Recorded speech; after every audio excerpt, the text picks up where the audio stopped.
اگر تمہیں میرے ساتھ رشتہ نہیں رکھنا تو بے شک نہ رکھو۔ اس نے کہا کہ رشتہ تمہارے ساتھ، توبہ توبہ۔ میں نے کہا پھر میں کسی اور لڑکی کو پسند کرتا ہوں، اس کے ساتھ چکر چلا سکتا ہوں۔ تو کہنے لگی کہ میری طرف سے جو مرضی کرو، مجھے کوئی پرواہ نہیں۔ یہ کس طرح کی بیوی تھی، یا یہ کہنا بہتر ہوگا یہ کس طرح کی عورت تھی؟ ایک لوڈر رکشے والے سے شادی کر لی، اب اس کے ساتھ رشتہ بھی نہیں رکھنا چاہتی تھی۔ اور پھر جب میں نے اس کو جلانے کے لیے کہا کہ میں کسی اور سے چکر چلا لوں گا تو کہنے لگی کہ ہاں جو مرضی کرو، مجھے کوئی فرق نہیں پڑتا۔ خیر، مجھے خود بھی کوئی فرق نہیں پڑتا تھا، لیکن دن کیسے گزر گئے پتہ ہی نہیں چلا۔ ایک دن پھر سے دادا ملنے کے لیے آئے، میری بیوی کو کوئی تحفہ دیا جسے پا کر وہ بہت خوش تھی۔ اس میں کیا تھا میں نہیں جانتا تھا، لیکن مجھے دادا جان نے کہا کہ میری بیٹی کا ہمیشہ خیال رکھنا، یہ بہت اچھی ہے، بہت زیادہ معصوم ہے۔ میں دل میں سوچ رہا تھا اتنی بھی معصوم نہیں۔ خیر، میں نے دادا جی کو مطمئن کر دیا اور بہت خوش ہوئے۔ جاتے جاتے یہ بھی کہہ گئے کہ بس اب تم لوگوں کے بچے دیکھ لو تو آنکھیں بند کر کے اس دنیا سے جا سکتا ہوں۔ میں سوچ رہا تھا کہ بچے کہاں سے ہوں گے؟ بوڑھے لوگوں کو تو یہی شوق ہوتا ہے کہ اپنے بچوں کے بچے دیکھیں، پھر ان کے بھی بچے دیکھیں۔ دن بہت اچھے گزر رہے تھے۔ جب سے میری بیوی کو تحفہ ملا تھا، اس کے قدم زمین پر نہیں ٹک رہے تھے۔ وہ بہت زیادہ خوش تھی۔ جب بھی میں اس کو دیکھتا وہ کسی سے بات کر رہی ہوتی، کسی کو کہہ رہی ہوتی کہ مجھے نئے کپڑے چاہیے، کسی کو کہتی کہ مجھے سارے گھر کا فرنیچر بدلنا ہے، پھر کسی کو یہ کہتی کہ مجھے سیر کرنے کے لیے جانا ہے، میرا انتظام کروا دیا جائے۔ وہ اس طرح کی باتیں کر رہی تھی جیسے کوئی خزانہ مل گیا ہو۔ اس نے مجھے بھی کچھ پیسے دیے۔ اس نے کہا کہ یہ پیسے تم اپنے پاس رکھ سکتے ہو، بعد میں تمہارے کام آئیں گے۔ وہ پیسے بھی بہت سارے تھے، میں نے ان کو سنبھال کے رکھ لیا۔ میں روز ان پیسوں کو گن کر حیران ہوتا کہ میری قسمت واقعی بدل گئی تھی۔ اس فقیر بابے نے ٹھیک کہا تھا، میری دعا قبول ہو گئی تھی۔ آج تو میں سیٹھ بن گیا تھا۔ ایک دن اس نے مجھے کہا کہ میں اسے طلاق دے دوں کیونکہ اب وہ میرے ساتھ نہیں رہنا چاہتی۔ میں یہ سن کر حیران رہ گیا۔ میں نے کہا میں نے تو تمہارے ساتھ ایسی کوئی حرکت بھی نہیں کی، تمہیں ہاتھ تک نہیں لگایا، پھر تم طلاق کیوں چاہتی ہو؟ اس نے کہا کیونکہ میں تمہارے ساتھ نہیں رہنا چاہتی، یہ میری اپنی مرضی ہے۔ اس لیے میں نے کہا کہ میرا کیا ہوگا، کیا میں پھر سے لوڈر رکشہ چلاؤں گا؟ اس نے کہا کہ نہیں، ایسا بالکل نہیں ہوگا، تم مجھے طلاق دے کر میری بہن سے نکاح کر لو، میری جتنی ہی امیر ہے، اب تم اس کے ساتھ رہنا۔ میں نے کہا تم کیا عجیب حرکتیں کر رہی ہو، تمہیں ڈر نہیں لگتا؟ اس نے کہا کہ اس میں عجیب والی کون سی بات ہے؟ ہاں، ویسے بھی عجیب لگنے والی کیا بات تھی، کیونکہ ہماری شادی ہوئی تھی، لیکن ہم لوگ میاں بیوی کی طرح رہتے تو نہیں تھے۔ میں نے کہا کہ ٹھیک ہے، میں اپنی عیاشی ختم نہیں کرنا چاہتا تھا۔ جو پیسے اس نے مجھے دیے تھے وہ 2-4 مہینے میں ختم ہو جانے تھے۔ میں نے فوراً اس کی بات مان لی، اسے طلاق دے کر اس کی دوسری بہن سے نکاح کر لیا۔ اس نے مجھ سے کہا کہ اب تمہارا مجھ سے کوئی تعلق نہیں، نہ تم کبھی مجھے بلاؤ گے، نہ مجھ سے بات کرو گے، اور نہ ہی کبھی میرے گھر آؤ گے۔ اگر میں کہیں تمہیں نظر آ جاؤں تو تم میرے قریب سے ایسے گزر جاؤ گے جیسے مجھے جانتے ہی نہیں۔ اس کام کے لیے مجھے الگ سے پیسے دے دیے۔ یہ دونوں بہنیں تو عجیب طرح کی عورتیں تھیں، بات بات پر پیسے دیتی۔ میں نے کہا ٹھیک ہے، جب تم نے مجھے ایک دفعہ منع کر دیا تو میں ایسا کیوں کروں گا، میں بھی اصولوں والا آدمی ہوں۔ لبنہ سے میرا تعلق ختم ہو گیا۔ تقریباً 1 ماہ کے بعد میں اس کی بہن سلمہ کے گھر میں چلا گیا۔ سلمہ بھی اس کی طرح ہی بڑی عمر کی عورت تھی، لیکن شاید اس نے بھی ابھی تک شادی نہیں کی تھی۔ اس کی شکل بھی لبنہ سے بہت زیادہ ملتی تھی۔ اس نے بھی مجھے الگ کمرہ دیا اور ہر سہولت دی، لیکن اس نے بھی مجھے کہا کہ تم میرے قریب نہیں آنا۔ یہ عورت بھی ساری رات جائے نماز پر بیٹھ جاتی اور عبادت کرتی رہتی، بالکل اپنی بہن کی طرح۔ ویسے یہ عورت لبنہ سے کافی اچھی تھی، میرا بہت خیال رکھتی، مجھ سے اچھے طریقے سے پیش آتی۔ اس نے مجھ سے کہا کہ کچھ دن بعد دادا جی ملنے آئیں گے، تم نے ان سے کہنا ہے کہ ہم لوگ ایک دوسرے کو پہلے سے جانتے ہیں اور تم مجھ سے بہت زیادہ محبت کرتے ہو۔ میں نے کہا وہی والے دادا جان؟ تو کہنے لگی ہاں وہی والے، بس تمہیں چشمہ لگا کر اپنا نام بدل کر پیش آنا ہے۔ میں بھی مان گیا۔ اس دفعہ تو اس نے میرا حلیہ بھی بدل دیا۔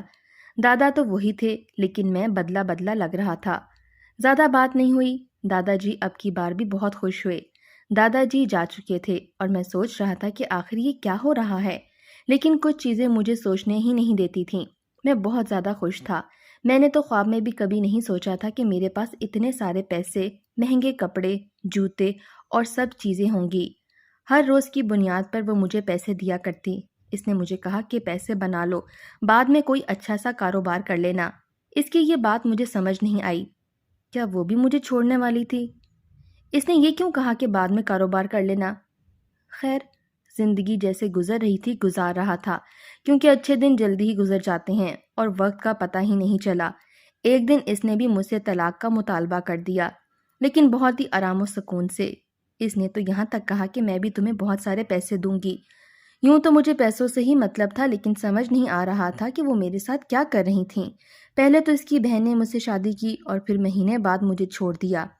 اب دوسری نے بھی مجھے تقریباً 1.5 مہینے کے بعد طلاق کا کہہ دیا۔ سوچا کہ طلاق دینے سے انکاری ہو جاؤں، لیکن یہ عورت بہت اچھی تھی۔ اس نے میرا بہت خیال کیا، مجھے اتنے سارے پیسے بھی دیے، اس لیے میں نے اس کی بات مان لی، اس کو بھی طلاق دے دی اور دادا جی کی طرف سے اس کے نام بھی ایک چیز آئی تھی جس پر یہ بھی بہت خوش تھی۔ اس کے بعد میں واپس اپنی دنیا میں چلا گیا۔ میں اب لوڈر رکشہ نہیں چلا سکتا تھا۔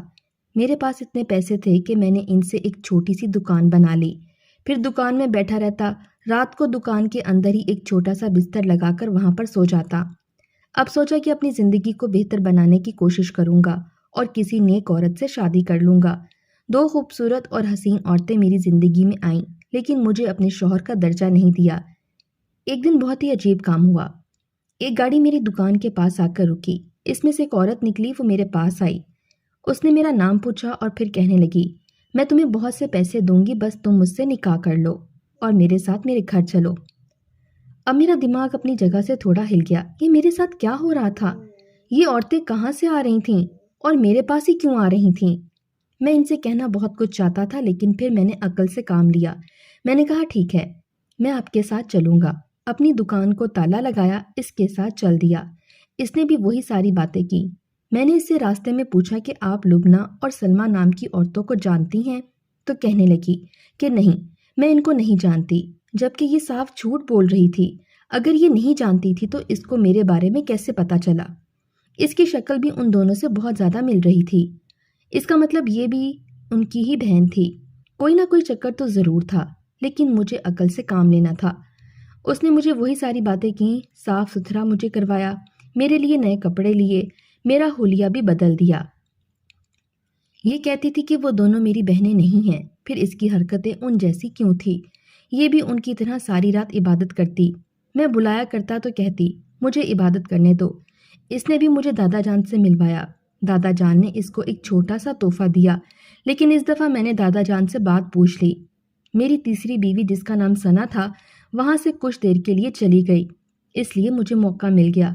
لیکن جب میں نے ساری حقیقت دادا جی سے پوچھنی چاہی تو ان کا جواب سن کر میرے قدموں تلے سے زمین نکل گئی اور ساری گیم مجھے ایک ہی پل میں سمجھ آ گئی۔ آپ نے اپنی پوتی کو کیا دیا ہے؟ تو وہ کہنے لگے تمہیں نہیں پتا؟ میں نے اپنی پوتی کو اس کے حصے کی جائیداد دی ہے۔ میں نے کہا کیا مطلب؟ مجھے آپ کی بات سمجھ نہیں آئی۔ انہوں نے کہا کہ اللہ کا دیا سب کچھ تھا، ہمارے پاس دولت، شہرت، سب کچھ۔ یہ تینوں ہی میرے اکلوتے بیٹے کی بیٹیاں ہیں، لیکن ان کے ماں باپ اس دنیا سے چلے گئے ہیں۔ دونوں ایک حادثے میں چل بسے تھے۔ اس کے بعد میری جائیداد ان تینوں کی ہی تھی، لیکن میں چاہتا تھا کہ اپنی جائیداد کے 3 حصے کر کے ان لوگوں کو تب دوں جب یہ اپنا گھر بسا لیں۔ ایسا نہ ہو کہ میں ان کو پیسے دیتا اور پھر یہ پیسے ادھر ادھر اپنی موج مستیوں میں اڑا دیتی، کیونکہ یہ تینوں ہی شادی کے خلاف تھی اور شادی نہیں کرنا چاہتی تھی۔ ان کو شادی کرنے کی ضرورت بھی کیا تھی؟ باپ دادا کی اتنی جائیداد جو تھی ان کے پاس۔ اسی لیے میں نے ایک وصیت لکھی ہے جس میں نے لکھا کہ جب تک یہ شادی نہیں کریں گی ان کو ان کے حصے کی دولت نہیں دوں گا۔ اللہ نے مجھے کوئی پوتا نہیں دیا، لیکن داماد بھی تو بیٹے جیسے ہی ہوتے ہیں، اس لیے سوچا جب ان کی شادی نہیں ہوتی ان کو پیسہ نہیں دوں گا، ان کے ساتھ کسی مرد کا ساتھ ہوگا تو وہ ان کو سنبھالے گا بھی، صحیح طریقے سے استعمال کرے گا۔ میں نے کہا کتنی دولت دی ہے؟